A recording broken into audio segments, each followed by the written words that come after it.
Hello and welcome, and yes. Family Guy follows up its admirable but mixed bag in my opinion episode from last week with a pretty damn good Brian Stewie Sherlock Holmes parody. Elementary. But now we have the cutaway counter, and it's the first one I've done in a while, coming back with a healthy, moderate 6. A solid amount to run with, methinks, though only one really hit for me. I want to make it clear though, the others I don't think are bad, they're just there. Shrug. So here's that one I liked. Another dull night at the gentleman's club. What we need is some room temperature gin.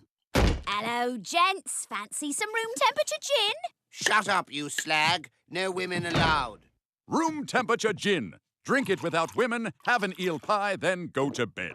V is for Mystery is a little bit different to the usual Brian and Stewie episode, dispensing with the expected time machine centric story, just sharing the main two characters and that cool little neat intro sequence that we've all come to know and love with the Road to series.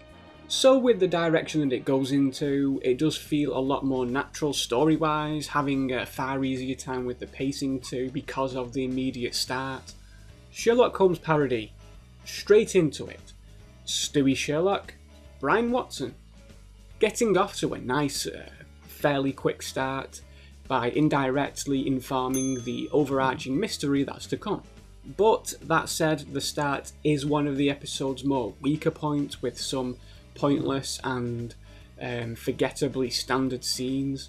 Early on suggesting a potentially mundane parody, which thankfully never happens. But in the context of the episode, they do set the scene fairly well going forward and deliver a few solid laughs here to match the light story vibe it's got going at the beginning. Sherlock Holmes! How did you know it was me? When I see a man about to go on a sea voyage and not wearing a topcoat, with no watch fob, and whose spats are not fully buttoned... And the jewels hanging out of my hat? Yeah, and the jewels hanging out of your hat. It's a more controlled building start that's in lieu of helping the place feel more lived in and give the story a bit of a grander scale. Mentioning Moriarty quickly solving a related crime, introducing Brian's girlfriend Lois. All these additions add up to create a sense of an already established place. Ultimately, it's a telegram that calls Stewie to solve a murder that happens to have a familiar MO for him that kickstarts this upcoming winding story.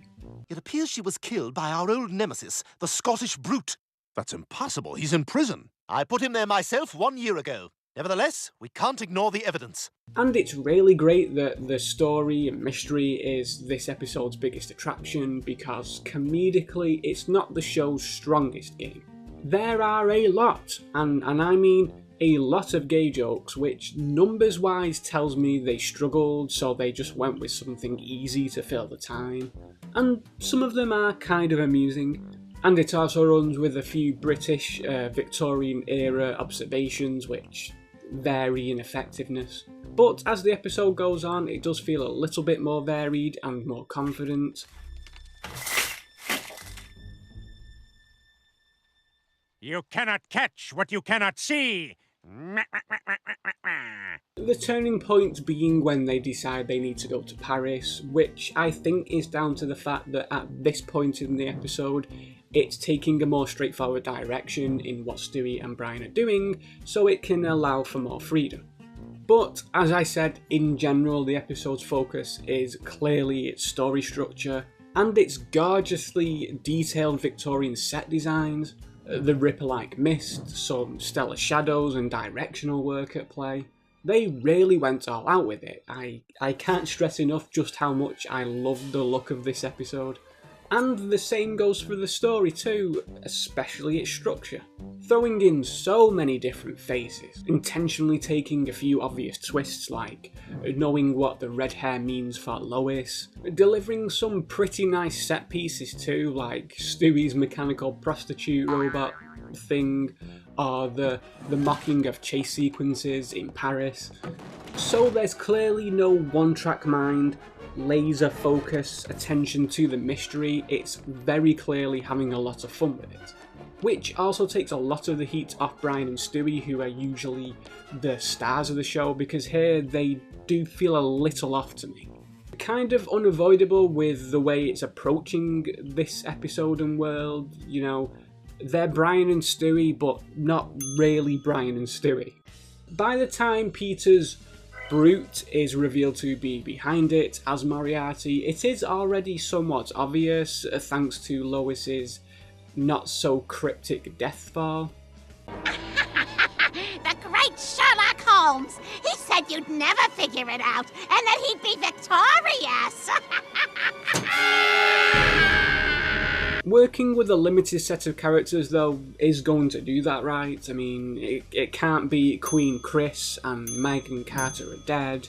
There isn't really anybody else it could be. But it knows this, and this is something that I really appreciate, you know, not overly committing to attempting to conceal something that's painfully obvious. It happens with Lois and the hair earlier, and it happens here again with Peter. Giving us a pretty quick reveal to make the follow-up scene the far more important one. And commits an identical murder. So I would come to the inescapable conclusion that I'd put the wrong man away. Constance would lead us away from England while you killed the last prostitute with the name V. And I'd get the blame for freeing the man who killed our beloved queen. Why labour on something that everybody and their dog has already figured out? It's all about respecting your audience's intelligence. It does struggle to end the episode. I feel like finishing on Peter would have made much more sense, you know, end on the solution to the actual mystery, not a kind of lame joke about all the countries Britain used to own. But that doesn't really matter when everything else about the second half is exciting and plain brilliant. Good episode, yeah. Good parody, good episode, yeah.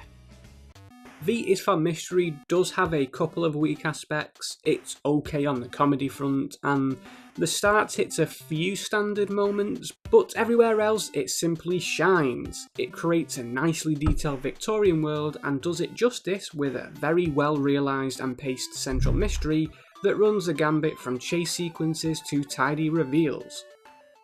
Oh, it's a good one. Didn't think it was that funny, but who cares? Everything else about it was great. It was great, okay? What did you think of this Brian, Stewie, Brewy episode?